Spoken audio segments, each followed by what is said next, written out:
Zangiota tumani Tinchlik ko'chasida xizmat olib borayotgan vaqtimizda nomer yo'q mashinada davlat raqam belgisini o'zboshimchalik bilan yechib olgan qora rangli Gentra rusumli transport vositasi jezl va hushtak orqali to'xtatildi. Ushbu transport vositasini tekshirish uchun davlat raqam belgisi nimaga o'rnatilgan tartibda joyida emas deb haydovchidan so'raganimizda shoshayotganligi sababli davlat raqam belgisini o'zboshimchalik bilan yechib orqa bagajga qo'yib qo'yganligi aniqlandi va orqa bagaj qismini ochib tekshirganimizda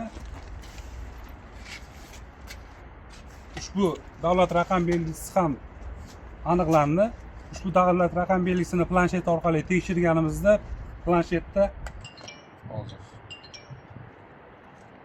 o'g'irlangan davlat raqam belgisi deb chiqdi.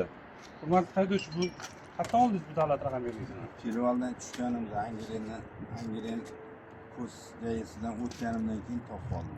Uni yo'ldan topib oldingiz, ha? Uni haydovchi so'zidan o'ralgan holda topib oldim. o'ralgan holda haydovchi o'ralgan holda davlat raqam belgisini Perivaldan tushayotganda Angrenning yo'lida topib olgan ekan.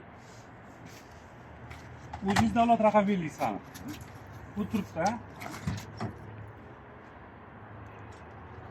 O'zini davlat raqam belgisi o'ziga tegishli bo'lgan. Transport vositasiga tegishli bo'lgan davlat raqam belgisi mana shu.